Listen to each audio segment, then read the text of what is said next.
കേരളത്തിലാകെ കഴിഞ്ഞ ദിവസം വൈറലായ ചർച്ച ചെയ്യപ്പെട്ട ഒരു പാട്ടുണ്ട്. ഒരു മാപ്പിളപ്പാട്ടാണ്. ഓർമ്മയുണ്ടോ? ഏതാണത്? മക്കത്തെ മംഗല്യരാവ് എന്ന് പറഞ്ഞിട്ട്. ആ പാട്ട് എഴുതിയതും അത് പാടി വൈറലായതും നമ്മളുടെ നാട്ടുകാരാണ്. അനന്തജ്യോതി എന്ന കുട്ടി, അനന്തജ്യോതി എന്ന അഴീക്കോട് ഗവൺമെന്റ് UP സ്കൂളിൽ പഠിക്കുന്ന കുട്ടിയാണ് അത് പാടി വൈറലായത്. അത് എഴുതിയത് ഗോപാലൻ എന്ന് നമ്മളൊക്കെ വിളിക്കുന്ന പ്രിയപ്പെട്ട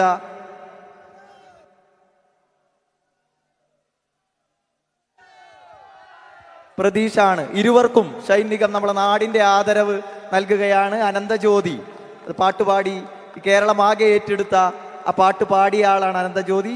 അതെഴുതിയ പ്രതീഷ് ഇല്ല ഉപഹാരം നൽകി. ഗോപാലിന് നമ്മൾ എത്തുന്നവർക്ക് ഉപഹാരം നൽകുന്നതാണ്. വീണ്ടും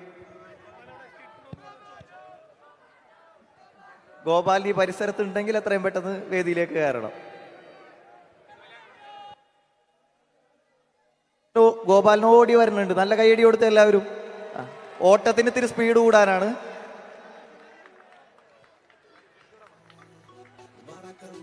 ഗോപാലനാണ് വർഷങ്ങൾക്ക് മുമ്പ് ഈ പാട്ട് എഴുതിയത്. ഈ ലൈറ്റ് ബാക്കിലെ ലൈറ്റ്.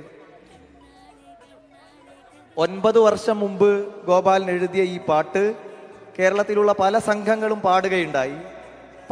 പല പാട്ടുകളും ഇത്തരത്തിൽ എഴുതി ഈ നാടിന് മാതൃകയാവും വിധത്തിലുള്ള ഒട്ടേറെ വരികളൊക്കെ അദ്ദേഹം എഴുതിയിട്ടുണ്ട്. അനന്തജ്യോതി പാടിയതിന് ശേഷമാണിത് വൈറലായത്. നമ്മുടെ നാടിന്റെ പ്രിയപ്പെട്ട ഗോപാലിന് സൈനികം നമ്മുടെ നാടിന്റെ ആദരവ് നൽകുകയാണ്. രണ്ടു പേർക്കും ചേർന്ന് നല്ലൊരു കയ്യടി നമുക്ക് നൽകാം. മലയാളത്തിന്റെ പ്രിയപ്പെട്ട യുവതാരം അവർക്കുള്ള ഉപഹാരം നൽകുകയാണ്.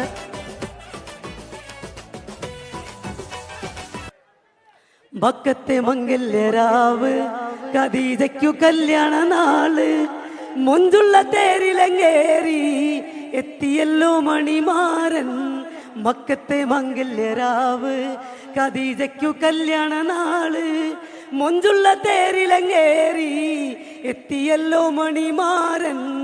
എല്ലാം പടച്ചോനോടോതി ഖദീജയും ആലിയും ഒന്നായി 10 മാസം തികഞ്ഞല്ലോ പിറന്നവൾ പാത്തുമ്മ പെണ്ണേ.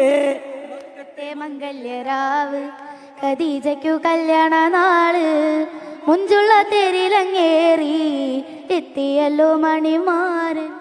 പെണ്ണ വളർന്ന് സുന്ദരമായൊരു മുഞ്ച് ആരിലും ആലിളകിയിടും അഴകാർന്നവൾ പാത്തുമ്മ പെണ്ണേ.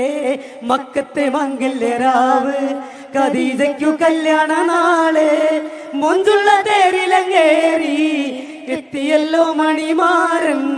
നീണ്ടു ചുരുണ്ട മുടിയും തിങ്കൾ വെള്ളിയിടും മുഖവും മുല്ലതൻ മൊട്ടുപോൽ പല്ലും മന്ദമായി ചിരി തൂകി.